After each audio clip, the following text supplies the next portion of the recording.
Okay, so let's make sure that our camera is working. If my phone will turn the right way. Come on, turn the right way. There we go. And I want to make sure, check the video on the YouTube. Yep, there we go. All right, we're good. All right, so today is going to be the Christmas episode. And for the Christmas episode, I'm opening up this vintage card rock and roll figure. Now, a lot of you out there might be wondering why this figure of all figures. This just seems so random.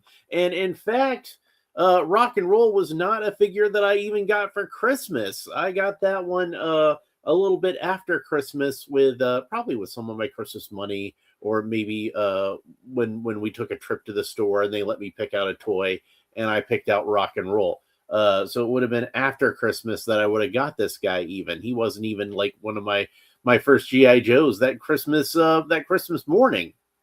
So why am I opening up rock and roll? Well, it's a long story, so settle in. This is going to take a while. So and yeah, this is going to be one of those videos where I talk for a while before I open up the actual figure. So if you're watching this in the replay and you want to skip ahead to the figure part, it's going to be later on. But but yeah, Craig Rock and Roll McConnell. I'm guessing that's a name that we have on there for trademark purposes. And you know what? I'm going to look up the file card here real quick. Rock and Roll GI Joe file card. There we go. All right, because I already had the search for it when we opened up Mainframe. And let's see, that's the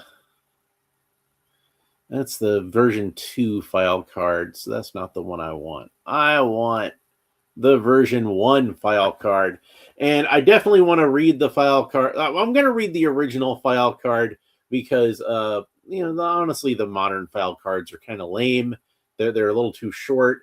And check this out. When Amazon shipped this thing to me, they put this big shipping label. They didn't bother to put this in a box or even a bag or an envelope or anything. They just slapped a shipping label on the action figure package and shipped it that way. So shame on you, Amazon.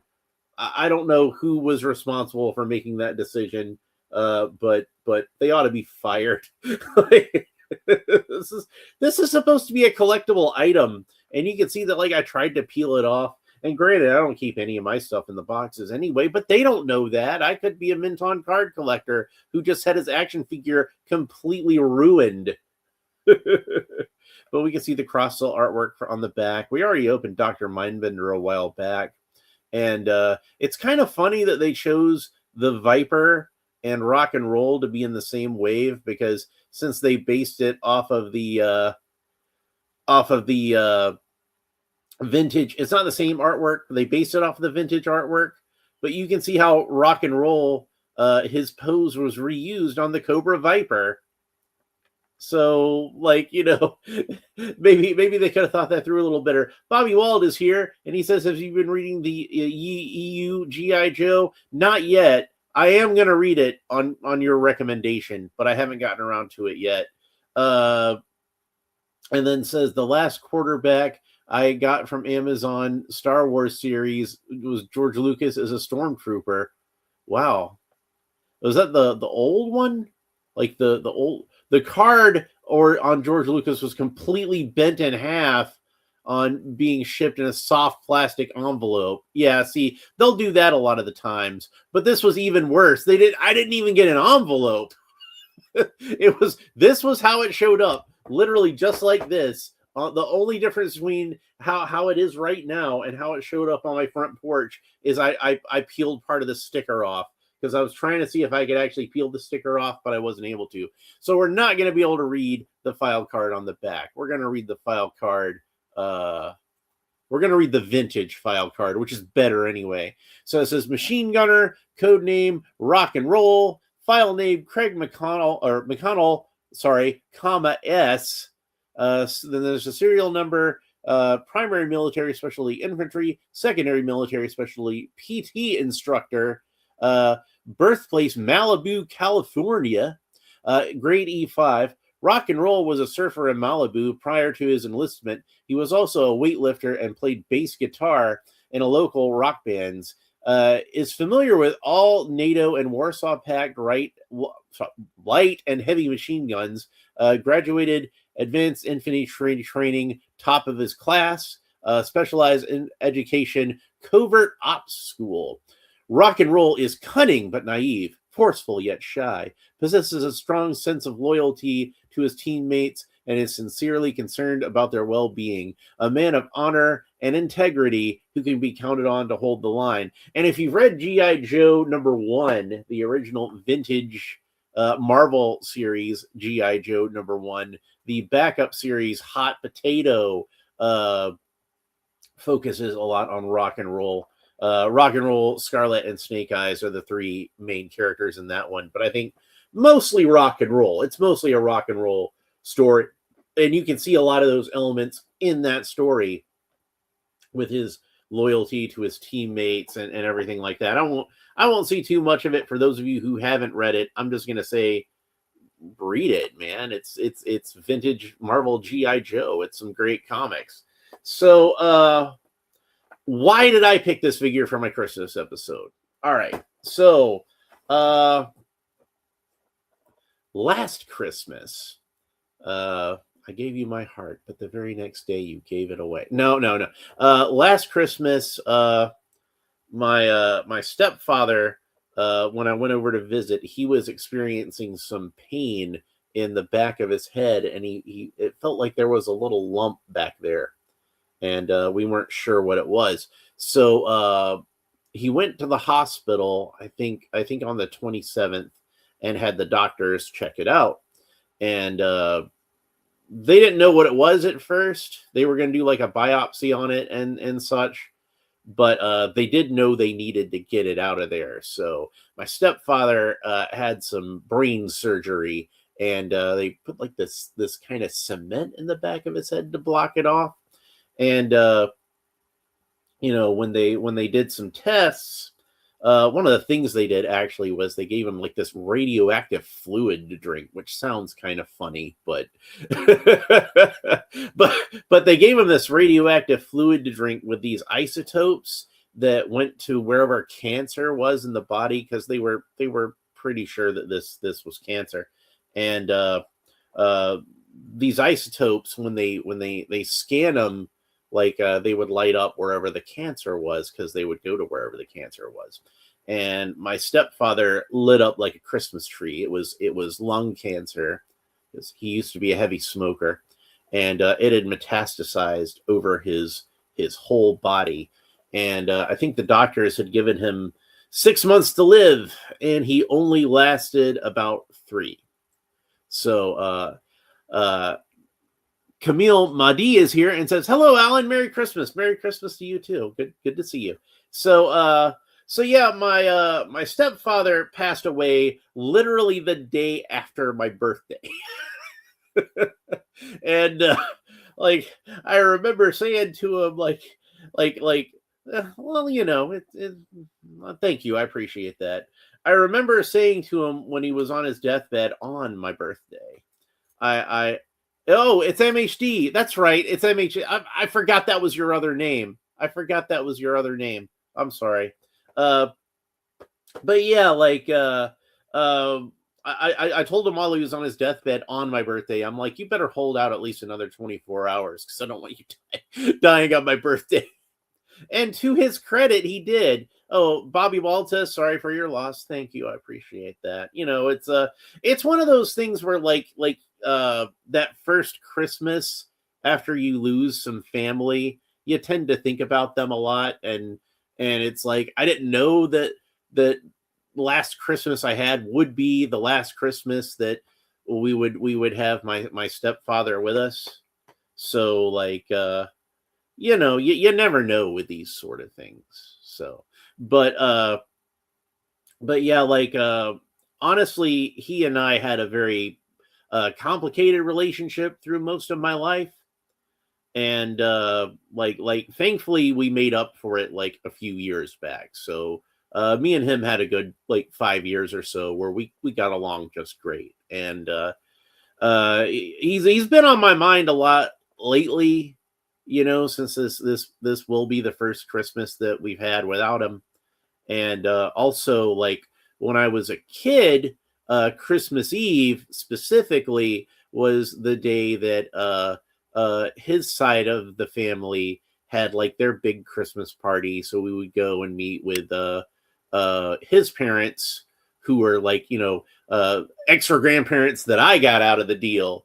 And there's no such thing as a step grandfather or a step grandmother. They're just your grandma and your grandma, your grandma and grandpa. They loved me as much as any of like the blood relative grandkids, and I loved them too, and I miss them a lot too. So Christmas Eve is always a day that I kind of associate with him a lot. And Bobby Wald says, I lost my mom a few months back. Oh, I'm really sorry to hear that. And my wife just lost her mom last month. Oh, that's rough. First Christmas my daughters will have with no grandmas. That's really sad. I'm sorry to hear that. But it's they'll always have like memories. And I know that's like kind of a chintzy thing to say, but I honestly feel like, people are still with you as long as you remember them. So this is me remembering my stepfather. So don't feel too sad for me, is what I'm saying. This is a celebration. It's a tribute to somebody that isn't here anymore, and physically at least, but not forgotten, never forgotten. Not as long as I live will this guy be forgotten. So rock and roll as a character was actually a character that always kind of reminded me a little bit of my stepdad, because my stepdad was this big blonde-haired bearded guy who liked rock and roll music. So hey, here's this G.I. Joe action figure that's this big blonde-haired bearded, into rock and roll music. He kind of reminded me a little bit of my stepdad. So that was an association that I always had with the original figure. And I got something a little special to show off in addition to the unboxing. I borrowed this when I was over at my mother's house the other day. Here's one of the records actually from my stepfather's collection. Yeah, and this is the soundtrack from the film The Song Remains the Same, Led Zeppelin. Got the Swan Song logo down there with Icarus. And here's the back listing. And the reason I picked this album specifically as I was looking through it is I saw, one of the songs on here, rock and roll. All right.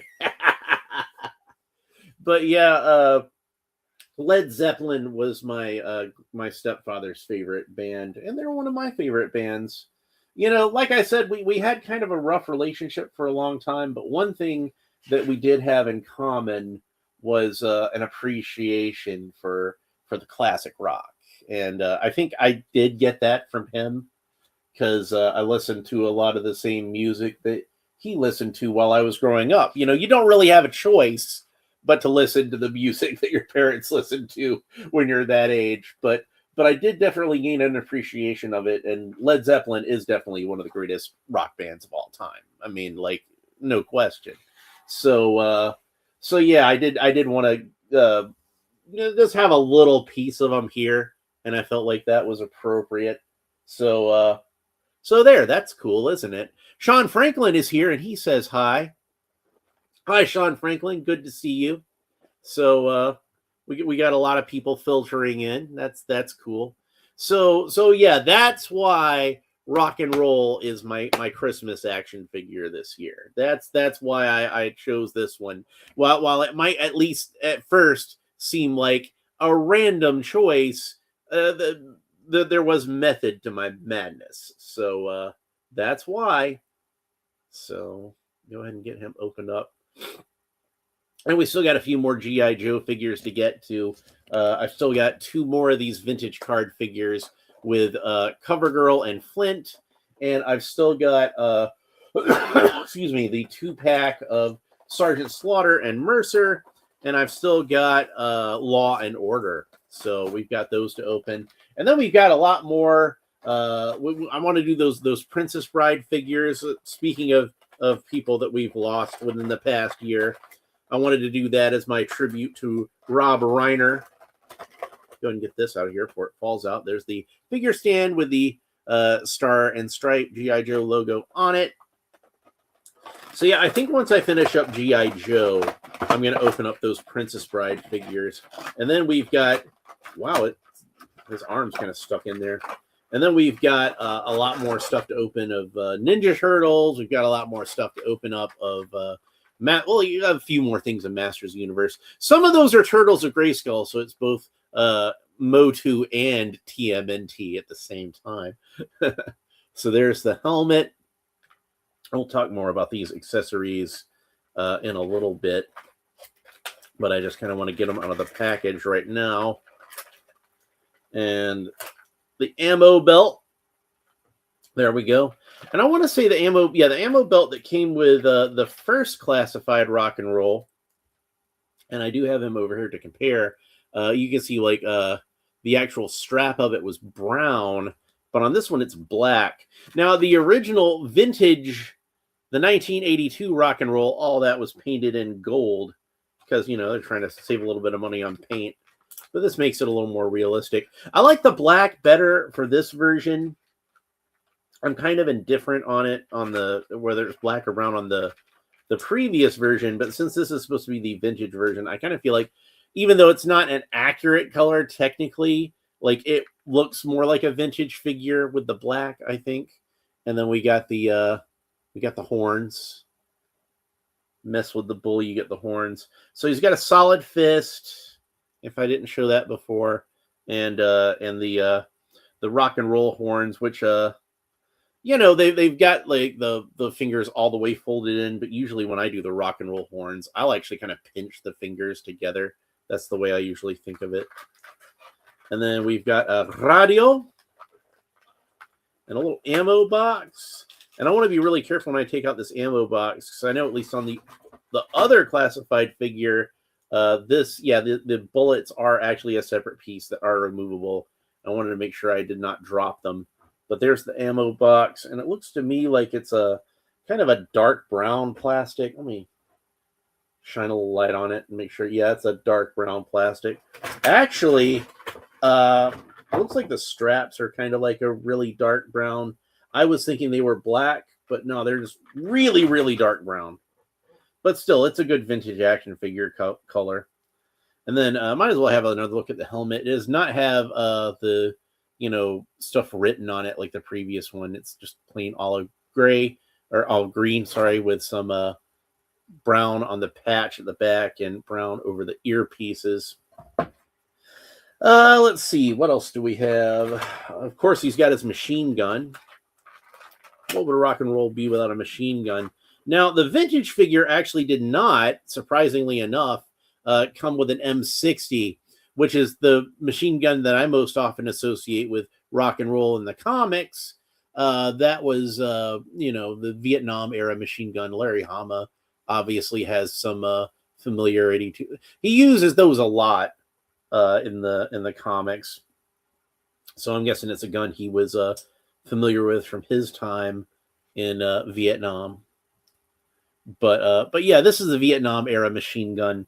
And it's the one that makes sense. That would make the most sense for Rock and Roll to have, honestly. But the original figure did not come with this machine gun. It came with, for whatever reason, a World War II German machine gun. I don't know how you got that thing, but you can fold down the bipod if you want to do that. The original Rock and Roll machine gun, I believe, came with a bipod that I lost probably within 5 minutes of opening that thing up. So, yeah, and then walkie-talkie, mostly black with some olive green detailing to it. I'll go ahead and set that aside. And then we've got this automatic pistol, which to me looks kind of like a Glock. But again, I'm not really like an expert in guns or anything. I'm just saying what to me it looks like not necessarily what it is, and I could be mistaken. Anybody who's an expert with firearms and sees me watching one of these videos and sees me misidentify something, and I always try to say I'm not an expert in firearms, so don't take my word for it. Please do leave a note in the comments and let me know what gun it actually is, because I am interested in knowing, even though I'm not an expert. But yeah, so there we go. That's the last of his accessories. And now let's move on to Mr. Craig McConnell himself and get him out of the package. And oh my God, there's a rubber tab holding this guy in. Hasbro, I was just bragging about you in a previous review about how you didn't do this shit anymore.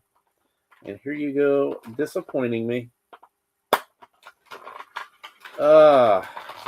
Is that the only one? Thankfully, that's the only one.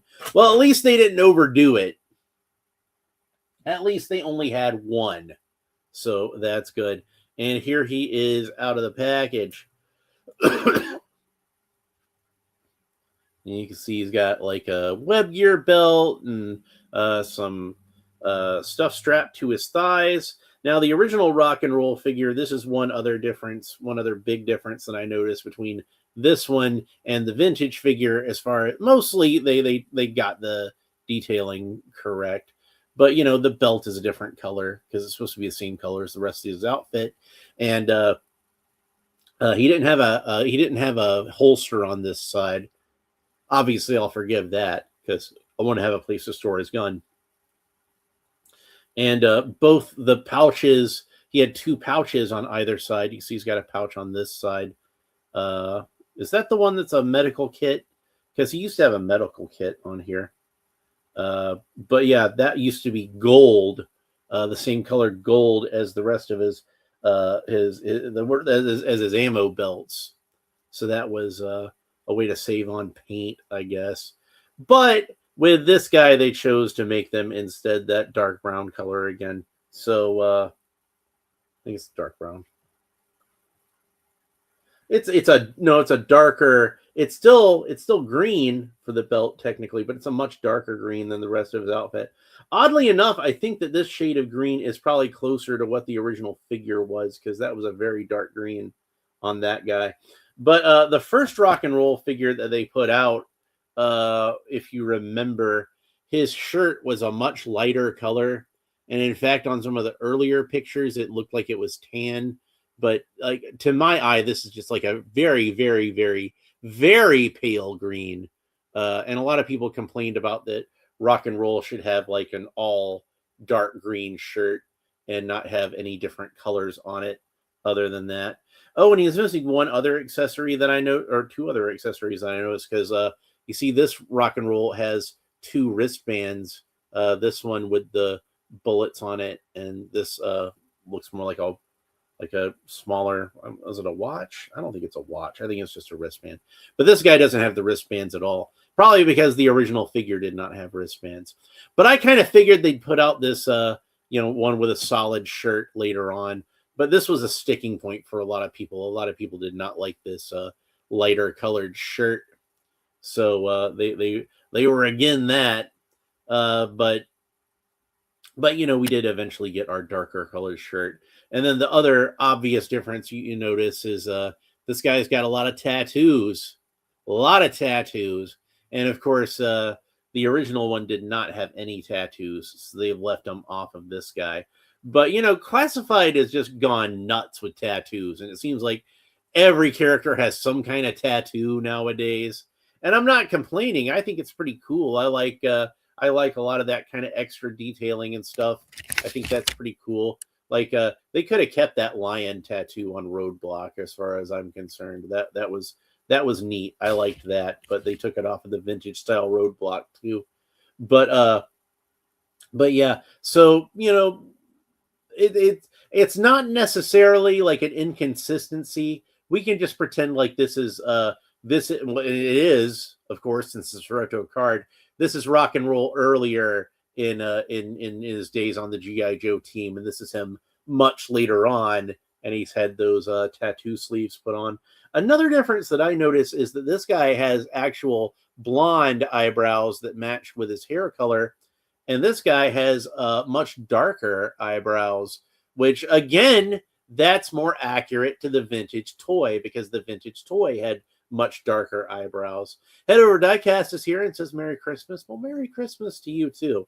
So let's go ahead and talk about the articulation before we do anything else. Rock and Roll can look up about that high, look down about that low, tilt his head kind of quizzically from side to side, rotate the head all the way around. Of course, the head has, since it's G.I. Joe classified, has an extra articulation piece, not just articulated where the head meets the neck, but also where the neck meets the torso. So that gives you a little bit of extra movement where the neck is. So that's cool. Of course, the arms rotate all the way around the shoulders and raise up to the shoulders about that far. He's got the butterfly joints at the shoulders like classified figures tend to have. So the shoulders move back about that far and forward about that far. He's got an ab crunch that can bend back about that far and forward about that far. Turns all the way around at the waist, but it's kind of snug with that belt there.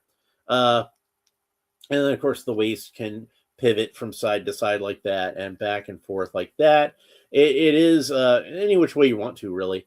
It is very reminiscent of the original 1980s G.I. Joes, but that's not an O-ring in there. That's a ball in a socket. Make no mistake.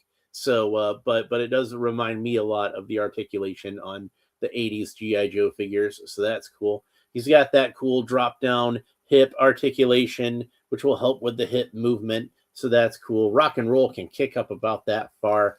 He can do the splits, no problem. He's got a thigh cut, so the thigh does rotate all the way around. He's got double jointed knees. That's about the range of motion you get at the knees. Oh, did I forget to mention that he's got double jointed elbows as well? Yeah, there we go. And then the wrists rotate all the way around, and the right wrist has a vertical hinge, which moves up and down like so. And the left wrist has a horizontal hinge, which moves back and forth like so, but it's a little stiff on mine. There we go. And by the way, the devil horns hand that has that I don't know, yeah, horizontal. We'll say horizontal. But usually when you have the devil horns turn like that, so I guess it's still kind of vertical, isn't it? It threw me off. I wasn't even sure what to say in that case. And then horizontal hinge on the fist hand. So, oh yeah. So we saw the double jointed knees, right? We'll go ahead and have another look at the double jointed knees just to make sure I got a hold of that. And he does have boot cuts. The boot rotates all the way around. And then the foot points down about that far. The foot points up about that far. And the foot rotates all the way around at the ankle. Now, I do notice on mine, this joint here is kind of, it seems like it's not quite pegging in all the way. And I wonder if that's like just a problem with this one in particular. I never noticed it on the previous classified figure. So, who knows? Who knows? Probably just one that with my example, that's an issue. I'm thinking that that's the case. So yeah, the other one seems fine. So I don't know what's up with that. Anyway, let's go ahead and have a look at some of these accessories. So first of all, we've got his sidearm here, the automatic pistol. There's what he looks like holding that. So there we go. His backup piece, I guess it was. And if you didn't notice before, I don't think I pointed it out before, it's a little warped. So, sorry. It's a little warped. So I'm probably going to have to try to straighten it out with like a hairdryer or something like that later. So hopefully I can get that in shape. But for now, we're going to put that into his holster. And I think that should fit in there just fine. It does fit in there just fine. What is going on with my phone right now? All right, so there we go. Yeah, that's good in there. And then we've got this walkie-talkie. So let's go ahead and have him hold the walkie-talkie.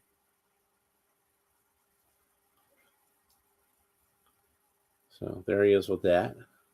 And of course, the walkie-talkie has a little peg on it. And there's two different holes on his belt where you can put it on either one. I don't think it really matters. And I think also this ammo box should attach into his belt as well. So if you want to take the little ammo belt out of there and have the longer ammo belt feeding into the ammo box, you can do that. So and that can go on either side wherever you want to put it. Let's see, what else do we have? We have the helmet, obviously. So let's go ahead and get the helmet onto him. And this does not look exactly like the helmet that would have come with the vintage figure. This is a more modern style helmet. You can see it's got the little bracket on there where he could theoretically attach some binoculars onto it. I don't think there's any binoculars that can actually fit on there, but you know, it's just a little piece of verisimilitude to it. Now, of course, the original GI Joe line in 1982, all those original 12 figure had that kind of like it wasn't like a realistically designed helmet.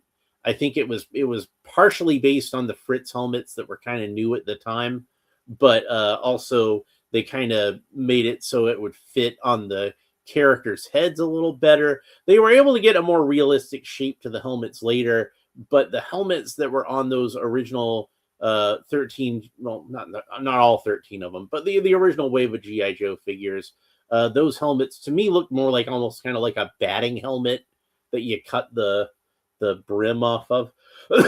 Now I'm coughing. But I loved those helmets. I thought those helmets were so cool. And I was kind of disappointed when they went with more realistic helmets later on, honestly. I might be the only one. But yeah, let's go ahead and get this machine gun into his hand. Since of course that's Rock and Roll's main accessory. And now he looks somewhat like the original vintage figure did, with the helmet and the machine gun. That was only two accessories. He didn't come with a backpack, probably because they spent the extra money on the tooling, so they didn't have the extra money for the backpack. But this guy does have a little something that makes him a little more realistic than the original figure, which is this ammo belt. When we were kids, I just kind of pretended that his ammo belts were attached to the ones on his chest. that was where he was getting his ammo from, but you know, they didn't have like actual ammo belts back in those days. We had to use our imagination a lot more with the older figures. But there he is, ready for action. Why don't we go ahead and I'll go ahead and do that. We'll pull a little teeny tiny ammo belt out of there, and so I can at least show that off. And put this ammo belt onto his, or the ammo box onto his belt. And then we can feed the ammo belt into his ammo box.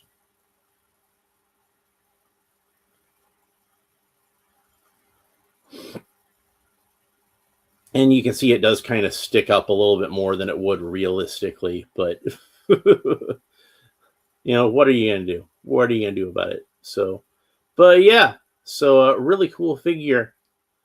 Rock and Roll was always a character that I really appreciated. And like I said, he kind of reminded me a little bit of my stepdad. So I'm probably always going to think about my stepdad when I see this character. So, but yeah, that's pretty much it for this episode. I hope you enjoyed it. I guess it wound up not being quite as long as I thought it was going to be. So, yeah, you never know when it's going to be the last Christmas you spend with somebody. So make sure that that you spend it with the people you love, and you hold them tight, you know, and savor the time that you have with them, because you never know when it might be your last Christmas with somebody. So again, I don't want you to feel sad for me. We had some good years, and you know, I feel like he's still with us, even if he's not really with us. You know what I mean? So so yeah, that's it for Rock and Roll. I hope you enjoyed this video. If you did, please make sure that you like and subscribe and all the fun YouTube stuff down below. I'm gonna go take the picture for the thumbnail now and get that ready, and then I'm probably gonna take a little bit of a nap before I gotta wake up and and get ready for work. So head over Diecast says, I know what you mean. Yeah, I like we've all lost people that we loved over the years. And it's part of the human experience, and one day people will be mourning us, even. Like, we're not going to live forever, and we shouldn't have to live. Oh, you mean work? Sorry, I'm getting a little heavy. but yeah, like but yeah, make sure you tell the people that you love them this year, because you never know. You never know. So but but they always, like, I like to think that they're still with you, and sometimes they say hi to you in ways you don't expect. I always point out that my friend Joe's mom, she really loved elephants. And Joe's mom was the kind of like mom that your friends have, or like if you're friends with their kids, you've got an extra mom. And so it hit me pretty hard when she passed away. And but I kind of feel like she loved elephants. Elephants were like her favorite thing. She's got like a huge I say this in the present tense because there still is this huge collection of elephant stuff. But there's still a bunch of it in this house, actually. but but yeah, she loved elephants, had a ton of elephant stuff, and I like to think anytime I'm out in the wild and just kind of randomly see like an elephant, like, a toy elephant at the store, or a picture of an elephant as I'm scrolling through Facebook or something like that, I like to think that's her way of saying hi to me and letting me know she's still out there in the universe somewhere. But yeah, like my stepdad, it's I got other things, like like anytime, like I said, Led Zeppelin, that was something that we had in common. That was something that we shared. So anytime I hear any Led Zeppelin on the radio, or just randomly playing in a movie or something, it always makes me think of him. So he's still there, even if he's not really there anymore. It's like people never really go away as long as you remember them. But that's it for this episode. I hope you enjoyed it. I definitely enjoyed it. I thought it was it was stuff I needed to talk about just personally, and I think anybody out there who watched and listened to this thing, it indulged me. But next episode is going to be more G.I. Joe Classified, because like I said, I still got those other two vintage carded figures to open up with Flint and CoverGirl. So I'll open up one of those on the next episode. It will not be on Christmas Day, because I'm going to be visiting with my mother and my sister. So that's going to be my plans for that day. So it'll probably be the day after Christmas. It'll probably be Boxing Day that I open up. The Boxing Day for the rest of the world will be Unboxing Day on this channel, and I'm not sure which one I'll open up. I either Flint or CoverGirl. I probably will just reach into the box and grab one randomly, and that'll be the one that I open up. So anyway, I hope you enjoyed this episode. Thanks for watching. Please make sure you like and subscribe. YouTube likes it when I say like and subscribe. So if I say like and subscribe, it helps with the algorithm, especially if people actually do like and subscribe. And then that pushes the video out there so more people can watch it, and then more people will like and subscribe. And this is a growing channel, slowly but steadily. It is a growing channel. So every time I look at it, we've got a few more subscribers. So that's cool. But yeah, next episode will be another G.I. Joe retro card figure. Hope you enjoyed this one. We will talk to you next time. Bye.